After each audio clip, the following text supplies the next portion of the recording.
Dekat pada Nabi, diambil sama Nabi, dicium. Sambil makan, hadza yadu ahli jannah. Kata Nabi, ini tangannya calon penduduk surga ini. Rela kasar demi mencari nafkah yang halal. Ini Islam, tidak merendahkan profesi.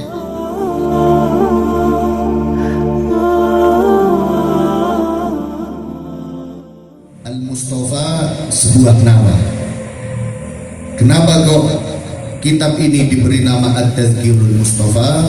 Karena kitab ini adalah sebuah permintaan dari seorang sayyid, dari seorang habib yang alim, dan habib tersebut bernama Mustafa. Sehingga kitab ini sama penyusunnya, oleh penyusunnya diberi nama At-Tadhkirul Mustafa, sebuah pengingat yang diminta oleh Al-Habib Mustafa.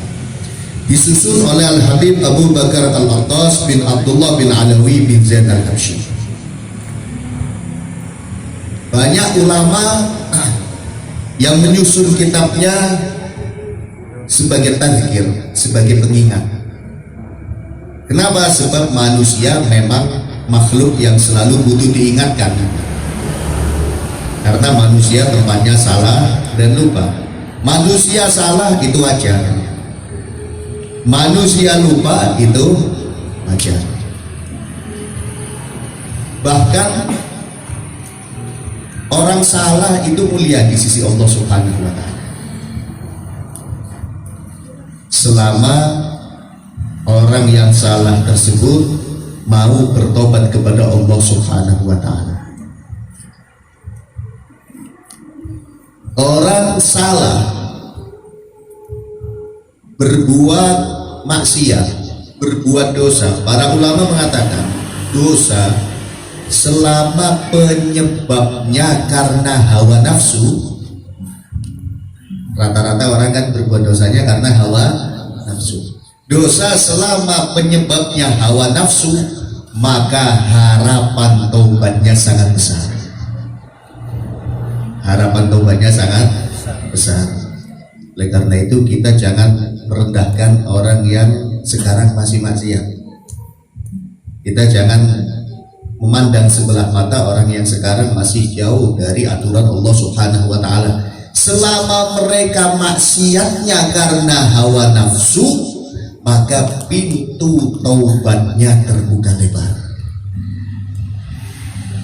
Kesempatan untuk taubatnya sangat banyak dan sangat mudah diharapkan taubatnya. Orang kalau maksiat karena hawa nafsu diingatkan sekali, dua kali, tiga kali, insya Allah dia akan kembali ke jalan Allah Subhanahu wa Ta'ala.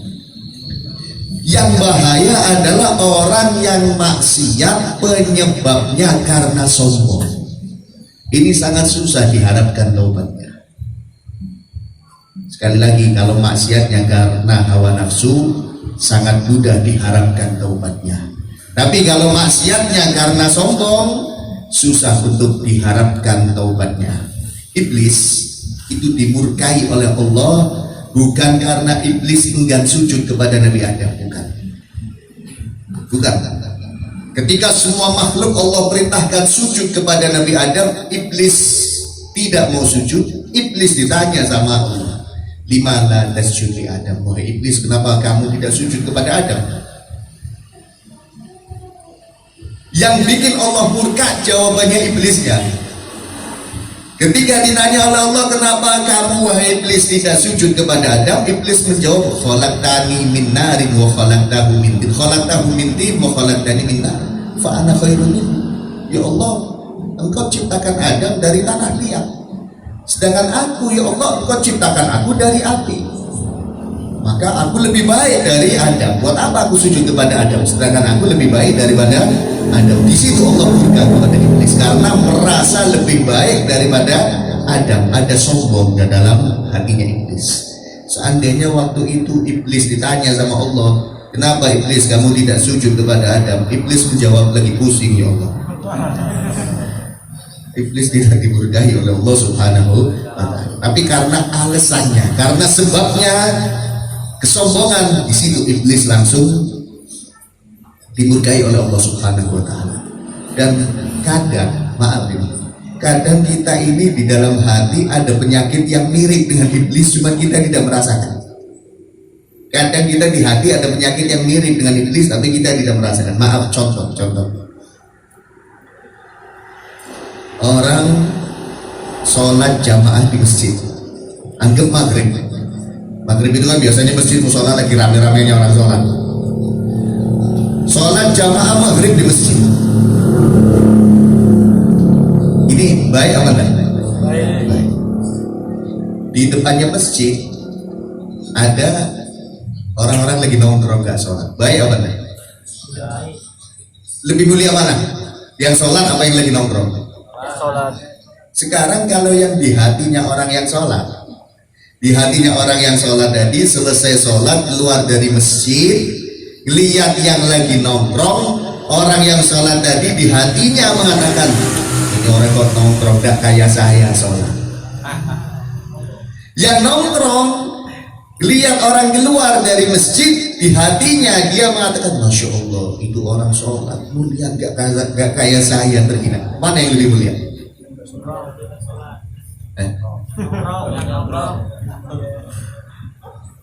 Ini nyambung kawan.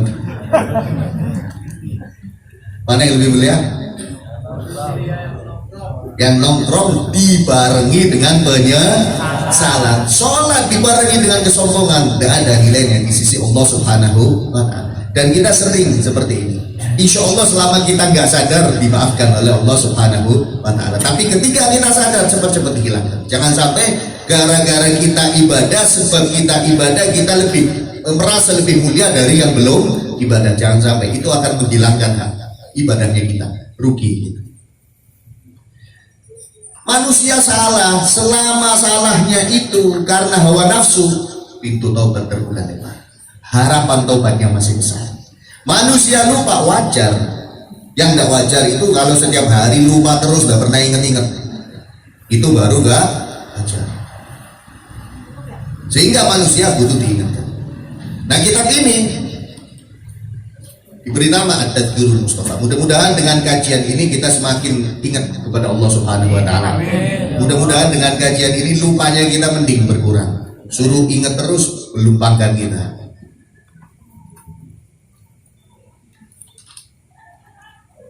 Bismillahirrahmanirrahim.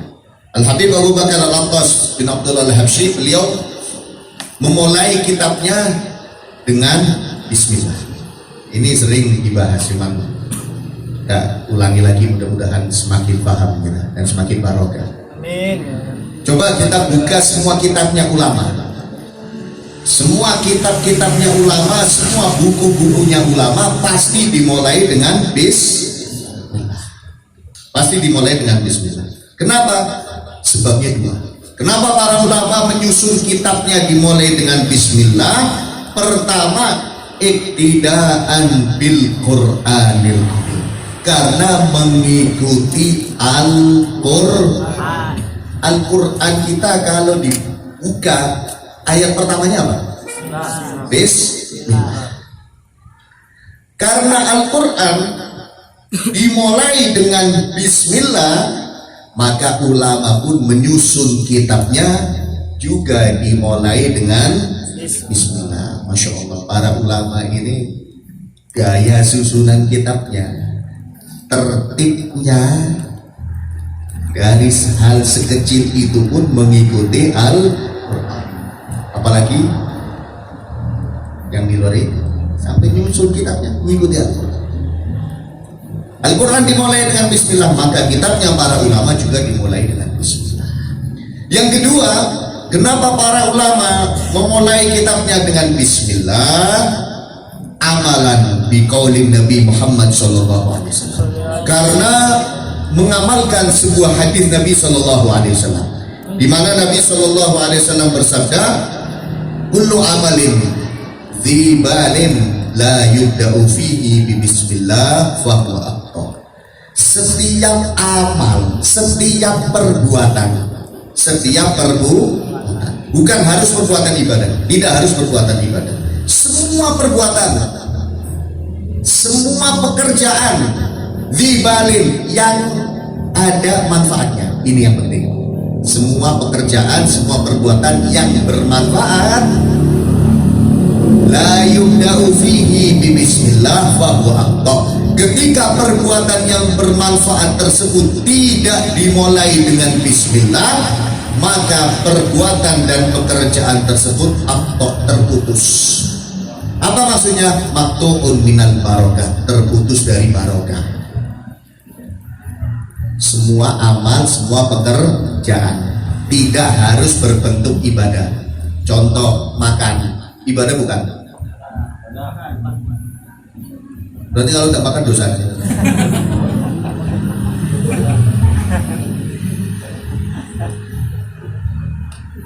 Iya benar, makan bisa jadi ibadah. Cuman kita berbicara hukum asalnya. Hukum asalnya makan, selama makanannya halal, belinya pakai duit yang halal, itu hukumnya mubah. Kita makan gak dapat pahala, gak makan gak dosa. Gak makan gak dosa. Kecuali memang gak makan niat bunuh diri, itu baru dosa. Gua putus cinta pokok gak makan dosa. Makan, minum, mubah. Selama makanannya halal, belinya pakai duit yang halal. Minumannya halal, belinya pakai duit yang halal, mubah. Loh kok tadi ada yang jawab ibadah, benar. Ketika kita niatkan makannya itu untuk ibadah. Kenapa kok makan malam-malam? Iya, sebab kalau saya tidak makan, nanti saya nggak bisa tidur. Kalau nggak bisa tidur, akhirnya sebelum subuh saya baru ngantuk, hilang sholat subuhnya, hilang tahajudnya. Sekarang saya makan biar bisa tidur, dan nanti malam biar bisa sholat tahajud. Ini makannya jadi ibadah. Pagi-pagi makan, kenapa kok makan? Biar saya kuat untuk cari nafkah untuk anak istri. Ini makannya jadi ibadah. Tapi hukum asalnya itu kecuali diniati untuk ibadah. Tapi makan ada manfaatnya apa enggak? Banyak. Bikin sehat, bikin kuat, bikin gak cepat lupa, bikin gak cepat emosi, bener. Apalagi sarapan, jangan sampai gak sarapan. Orang kalau gak sarapan itu biasanya cepat emosi, cepat ngamuk. Makanya barangkali antum ketemu karyawan kok cepat ngamuk, berarti gak sarapan. Bener. Orang Arab itu kalau ngomong ayo sarapan, tidak ngomong ayo sarapan. Sarapan itu bahasa Arabnya aftara yuftin. Aftara yuftin. Perintahnya aftir, ayo makan. Atau uftur, ayo makan. Tapi orang Arab enggak. Kalau ngomong ayo makan pagi, udah khudh sofro, ambil kesabaran. Maksudnya orang kalau makan pagi jadi penyabar dia. Jadi enggak gampang emosi. Berarti kan manfaat. Makan itu manfaat. Ada orang makan manfaat, makanannya halal, belinya pakai duit yang halal, tapi enggak bismillah, hilang barokah makannya. Gak jadi barokah. Minum halal minumnya, belinya pakai duit yang halal, manfaat itu minum, tapi nggak baca bismillah, minumnya nggak jadi barokah. Lah barokah itu apa? Dan sering kita nyebut barokah. Para ulama mengatakan al barokah ay istimrarul khair. Barokah itu kebaikan yang terus menerus ada. Dan keluarga dulu. Kelihatan. Istimrarul khair, yang namanya barokah itu kebaikan yang terus menerus. Orang makan jadi semakin taat, jadi semakin semangat ibadahnya, dan tidak menimbulkan penyakit. Ini makan yang barokah. Minum jadi semakin baik hatinya, jadi semakin sehat badannya, gak menimbulkan penyakit. Ini makan yang barokah. Istimrarul khair, kebaikan yang terus menerus. Dan para ulama mengatakan habba idza barakan maula tulaqil hubub. Satu biji apapun, satu biji nasi, satu biji jangan rokok, satu biji nasi, satu biji uang koin, satu biji baju, apapun selama itu halal, idza barakal maula, ketika satu biji tersebut mendapatkan barokah dari Allah, maka satu biji tersebut manfaatnya menyamai berbiji-biji. Makan satu piring, kalau barokah cepat kenyang. Makan 3 piring dan kenyang-kenyang, berarti makannya kurang barokah. Kenapa? Bisa jadi gak baca bismillah. Duit kok cepet habis, berarti duitnya apa, barangnya itu tambah mahal kan?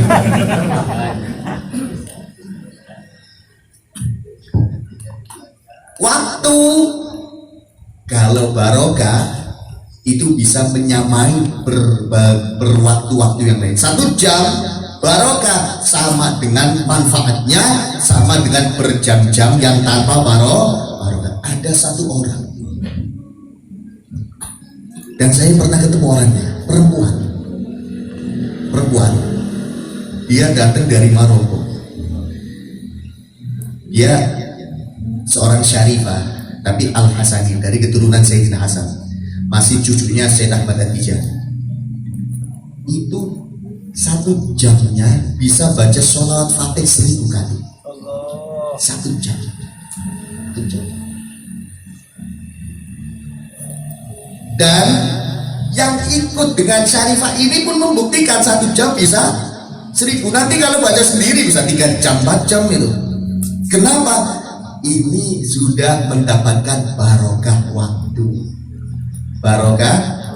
Kita kadang seperti itu, benar apa enggak? Kok tumben ini, kok kayak lama waktunya? Itu berarti waktunya barokah.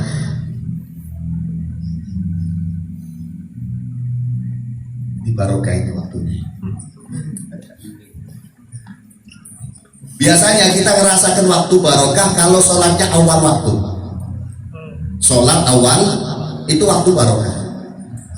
Sholat awal waktu, duhur, azan, sholat itu nyampe ke asalnya terasa lama. Dan banyak pekerjaan-pekerjaan yang bisa dikerjakan, yang bisa terselesaikan di waktu-waktu itu. Tapi kalau sholatnya mundur, loh kok sudah asar ya, tahu bukan sudah asar, kita yang telat sholatnya. Jadi waktunya kurang barokah. Asar mundur, kok udah maghrib ya? Maghribnya maju apa sekarang? Bukan maghribnya yang maju, asarnya yang kita undur. Jadi kurang barokah. Maghrib awal waktu sampai isya itu terasa lama. Banyak yang bisa kita lakukan di waktu-waktu tersebut. Coba praktekkan, terutama subuh. Kalau subuhnya awal waktu, sehari itu barokah kita. Sehari itu barokah. Jadi barokah ini tidak bisa terlihat tapi bisa dirasakan. Tidak bisa terlihat tapi bisa dirasakan. Kecuali kalau kita ketemu orang yang namanya barokah, baru lihat. Itu barokah. Sampai jam 9.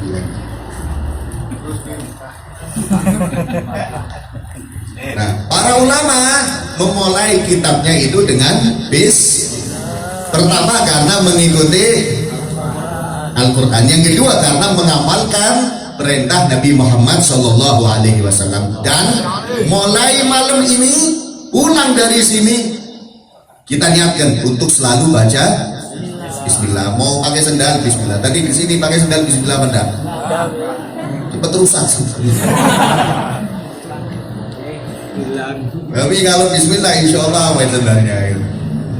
Apapun yang kita lakukan, selama ada manfaatnya, Bismillah, hukumnya sunnah. Masuk rumah Bismillah, keluar rumah Bismillah, ambil kunci sepeda motor, kunci mobil Bismillah, naronya Bismillah, buka kuncinya Bismillah, starternya Bismillah, parkir Bismillah, naruh helm Bismillah terus. Kita dapat barokah, dijaga oleh Allah Subhanahu wa Ta'ala. Ada Bismillah yang makruh, Bismillah tapi makruh. Makruh itu kalau kita tinggal dapat pahala, kalau kita lakukan nggak dapat dosa. Tapi kalau ditinggal dapat pahala. Makruh. Kapan itu bismillah jadi makruh? Ketika kita melakukan yang makruh. Rokok, bismillah jangan. Anggap rokok hukumnya makruh, anggap rokok hukumnya makruh. Berarti bismillahnya ikut. Makan pete jangan bismillah.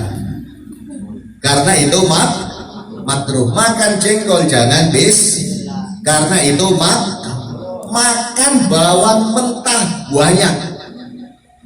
Sambil tunggu sate dibakar, bawangnya tusukin dulu, itu jangan bismillah. Karena menyebabkan makruh.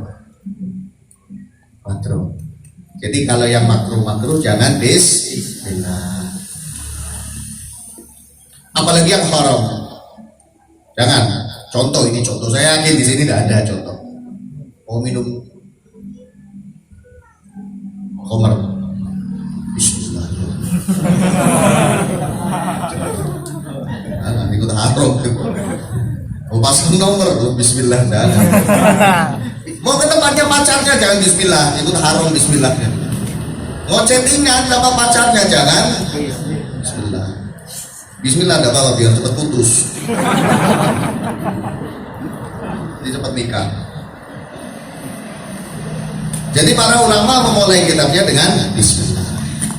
Kemudian Al-Habib Abu Bakar Al-Attas Al-Habsyi, setelah bismillah biasanya para ulama itu langsung dilanjut dengan alhamdulillah. Tapi di sini beliau langsung membawakan satu surat Al-Qur'an. Bismillahirrahmanirrahim. Wal asri innal insana lafi khusrin illa alladziina amanu wa 'amilus solihati wa tawashaw bil haqqi wa tawashaw bis sabr. Sebab surat ini, surat Al-Asr ini sangat sesuai dengan isi kitabnya, yaitu pengingat. Isi kitabnya adalah pengingat. Di sini Allah Subhanahu wa taala bersumpah, wal asri, demi waktu, demi masa itu waktu. Waktu itu digunakan sumpah oleh Allah Subhanahu wa taala sebab waktu itu paling berharga. Kalau kata orang Inggris apa? Time is, benar dah bahasa Inggris? Salah. Waktu adalah uang. Salah. Kenapa kok salah? Waktu jauh lebih berharga daripada uang. Sebab apa? Uang hilang bisa dicari, waktu kelewat nggak bisa dicari. Saya sekarang umurnya berapa? 37 sekarang. 37. Pengen umur 10 tahun lagi. Udah bisa. Udah bisa. Umur misalkan ada orang umurnya jatah hidupnya 60 tahun. Udah kita panjang umur semua. Ada orang jatah hidupnya 60 tahun. 60 tahun dia mati nanti. Sekarang umurnya baru 10 tahun, berarti kan masih ada 50 tahun lagi. Ketika dia umurnya 20 tahun, dia mau balik lagi ke 10 tahun biar matinya tetap nanti 50 tahun lagi, nggak bisa. Nggak bisa. Walaupun misalkan waktu itu dia buangnya nggak sengaja, dicari lagi nggak ketemu, itu namanya waktu. Tapi kalau kita naik mobil, kita mau buang sampah, ternyata uang yang kebuang, kita pasti putar balik dicari, bisa ketemu. Waktu nggak bisa. Waktu itu nggak bisa. Dan waktu kita lah modal kita. Umru garok sumanik, kata Nabi. Umurmu itu modal. Maksudnya kalau ingin di akhirat nanti kita bahagia, sekarang waktunya kita, sekarang ini saatnya kita pakai waktu dengan sebaik mungkin. Diceritakan dalam kitab Al-Jawahirul Lu'lu'iyah. Nanti di akhirat, waktu kita, umur kita itu akan diibaratkan kotak. Kotak, kayak lemari kecil-kecil gitu. 1 jam 1 kotak, berarti sehari kita punya 20 kotak, 20 lemari. 24 kotak, sehari semalam kita punya 24 kotak. Setahun berarti kita punya 360 kali 24 berapa? Segitu ya. Itu setahun. Kita dihitung tidak mau. Itu setahun. Itu setahun. Belum 10 tahun. 10 tahun itu bilangan harinya aja sudah 3.600. Dikalikan 24. Kalau umurnya 60 tahun berarti 360 kali 60 kali 24. Berapa ribu kotak yang akan diberikan kepada kita, yang akan dipertontonkan kepada kita nanti di hari kiamat. Nah, waktu-waktu yang kita gunakan untuk ibadah, kotaknya akan bercahaya. Waktu yang kita gunakan sia-sia, nggak ibadah, nggak maksiat, nggak ibadah, nggak maksiat, itu kotaknya kosong, nggak ada isi. Waktu yang kita gunakan untuk maksiat, kotaknya berwarna hitam. Setiap orang tersebut lihat kotak yang hitam, dia nangis. Setiap lihat kotak yang bukan yang hitam, setiap lihat kotak yang kosong, dia nyesel sampai nangis. Apalagi ketika lihat kotak yang hitam. Kalau ternyata orang tersebut ada 1.500 kotak aja yang hitam, yang kosong, apalagi yang hitam, berarti nanti siap-siap nangis 1.500 kali. Udah ada pingsan ini di hari kiamat. Udah ada pingsan, udah ada mati. Terus sekarang pingsan, bisa COVID. Udah ada. Gak ada COVID, gak ada. Di Paksa itu semua orang kumpul, gak pakai jaga jarak nanti. Tumpukan malah. Ada yang bapak nginjek anaknya, yang ada anak nginjek bapaknya, ada yang suami nginjek istrinya, istri nginjek suaminya, penting selamat. Mereka pengen menyelamatkan diri sendiri, injek-injekan. Itu umur kita, modal kita nanti akan dipertunjukkan kepada kita, akan dipertontonkan oleh Allah kepada kita dan akan dihisab. Ketika ada orang yang menggunakan waktunya dengan baik, itu orang yang untung dunia akhirat. Ketika ada orang yang hanya menyia-nyiakan waktunya untuk menuruti hawa nafsunya, itu orang yang akan rugi dunia akhirat. Mudah-mudahan kita termasuk orang yang untung. Nah, bagaimana caranya agar waktu kita barokah? Awali pagi kita dengan sholat awal waktu, tepat waktu, dan bismillah. Kok bismillah? Katanya alhamdulillah. Iya. Jadi kita bangun tidur, melek, alhamdulillahilladzi ahyana ba'da ma amatana wa ilaihin. Ini anak pakut aja hafal, ya kan? Tapi jangan disepelekan. Jangan disepelekan, jangan sampai ditinggalkan doa ini. Pertama, ini sunnah Nabi. Kalau kita cinta Nabi, semua sunnah Nabi pasti kita anggap sesuatu yang agung. Semuanya pasti akan dianggap sesuatu yang agung. Contoh ini kita berbicara cinta. Ada pengantin baru, kawin saling mencintai, bukan nikah terpaksa. Baru akad nikah 3 hari kemudian suaminya dapat tugas kerja di luar kota. Lagi kangen-kangenannya ini. Pagi mau minum teh di perantauan, suaminya ingat istrinya, istrinya ingat suami. Jangan kan pagi bangun tidur itu langsung ingatnya istrinya, yang istrinya ingatnya suaminya. Karena pengantin baru. Kalau udah 20 tahun sih mungkin beda lagi urusannya. Kan berangkat tunggu kapan jagoannya berangkat. Nah, kalau kita ngaku cinta kepada Nabi Muhammad, bangun tidur itu jangan ingatnya setoran motor. Bangun tidur jangan ingatnya listrik pun saja bunyi. Jangan loh itu. Bel udah masuk rekening apa belum? Bangun tidur tuh alhamdulillah, itu sunnah. Dan orang kalau tidur, kata Nabi, orang kalau tidur itu setan nyikat tubuh kita dengan 3 ikatan: kepala, perut, kaki. Kepala ini diikat sama setan biar apa? Kita tidak ingat Allah dan pikiran kita kacau terus. Perut biar kita nafsu sama dunia. Kaki diikat biar orang tersebut malas ibadah. Dan ketika orang bangun tidur langsung baca doa, alhamdulillahilladzi ahyana ba'da ma amatana wa ilaihil nusyur. Itu ikatan yang di kepala lepas. Jadi pikirannya fresh.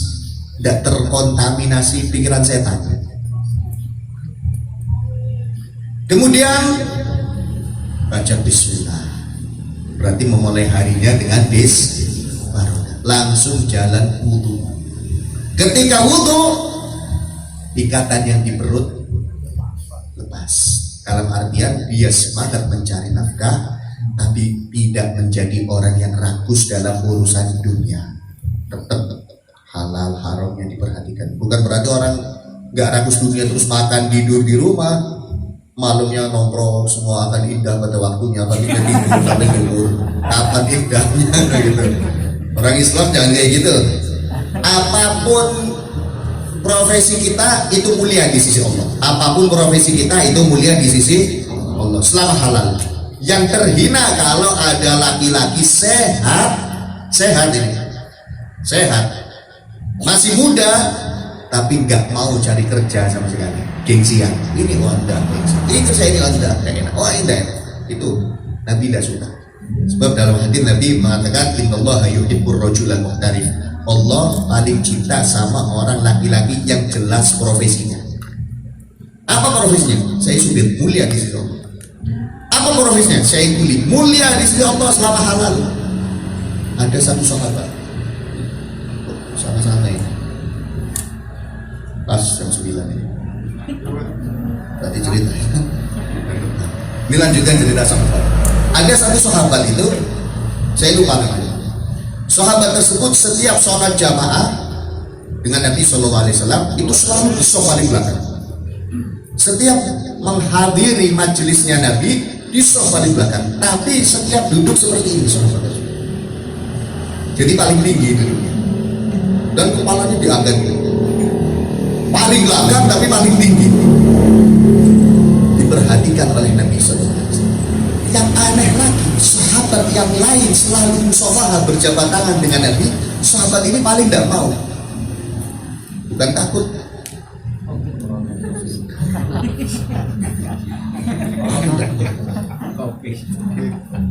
tapi ini aneh orang ini. Duduknya di belakang, tapi selalu ngangkat kepala. Setiap salaman tidak mau.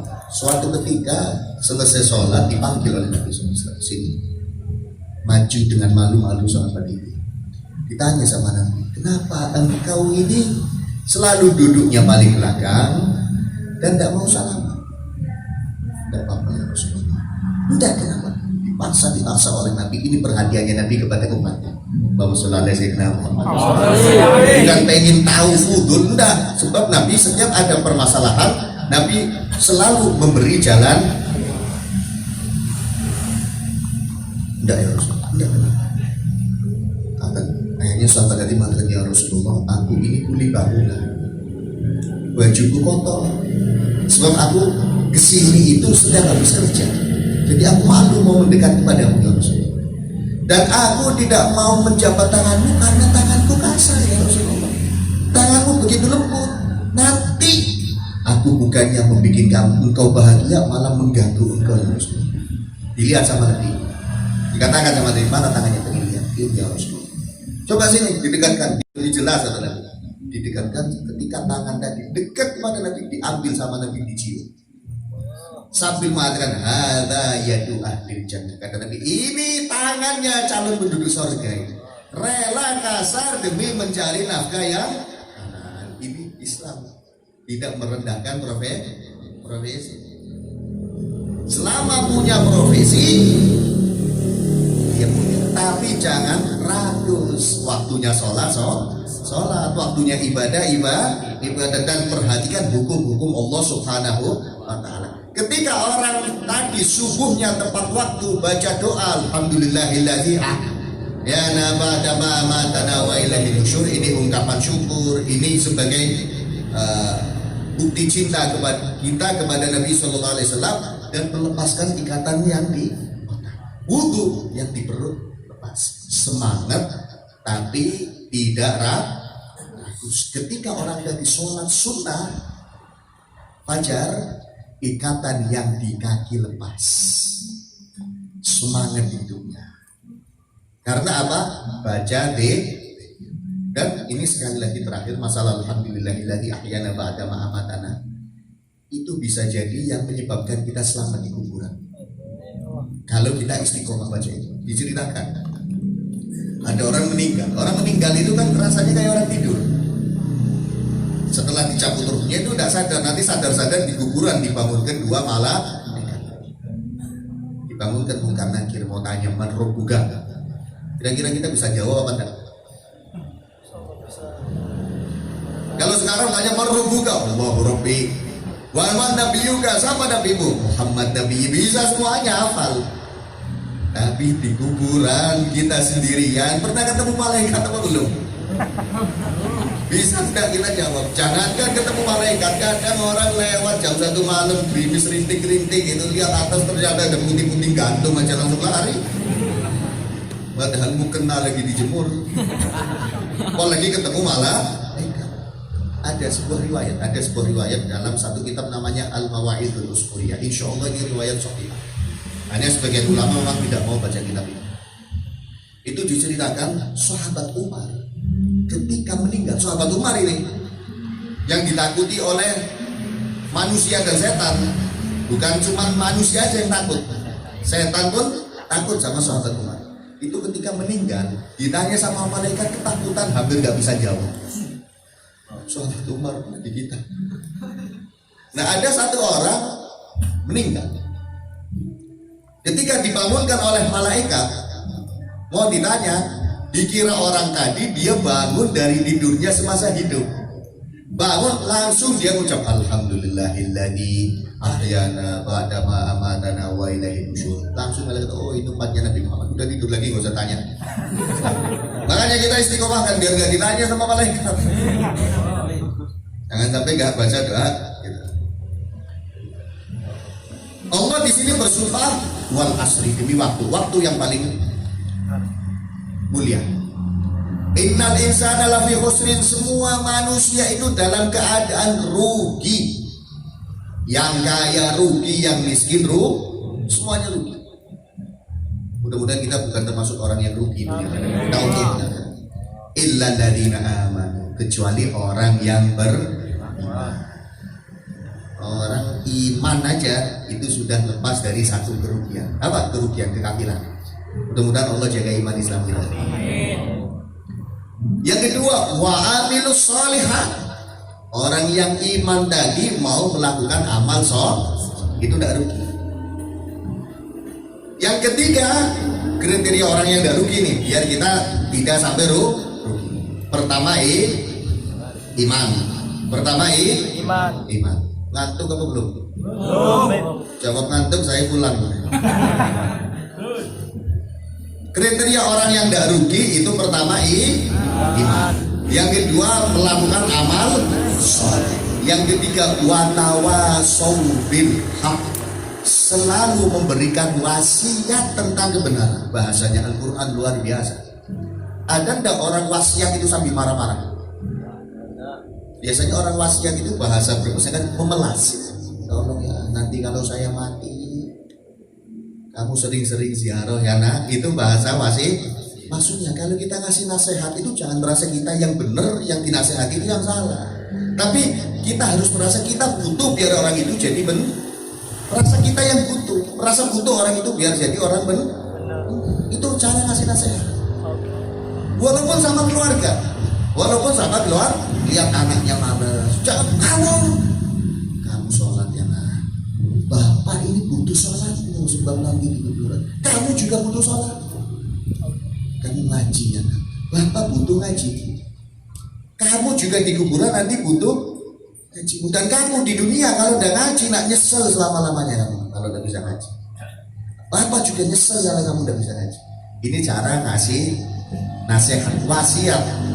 Ini kriteria yang ketiga. Orang yang daru itu iman, amal soleh, dan sering ngasih wasiat wasiat yang merasa butuh. Watawasau bis sabr, dan harus memberi wasiat tentang sabar. Hidup ini butuh sabar. Hidup ini butuh proses. Cuman orang sekarang ini, generasi sekarang ini kebanyakan nonton TV. Di TV itu kan film 1 jam dari kecil besar, lulus sekolah langsung jadi orang sukses. Sejam. Jadi akhirnya oh gitu dia mau jadi orang sukses gampang. Giliran dia mengalami hidupnya yang asli, bukan film, kok susah hidup ini, lempem akhirnya. Hidup ini semuanya butuh perjuangan, tidak ada sulapan dalam hidup ini, tidak ada. Semuanya butuh perjuangan. Jadilah pejuang-pejuang yang membahagiakan Rasulullah Shallallahu Alaihi Wasallam. Itu kriteria orang yang tidak rugi: iman, amal soleh, wasiat kesah. 4 orang ini lepas dari kerugian dunia akhirat. Alhamdulillahilladzi amarna bit ta'awun 'alal birr wallahu a'lam bissawab. Bismillahil Fatihah.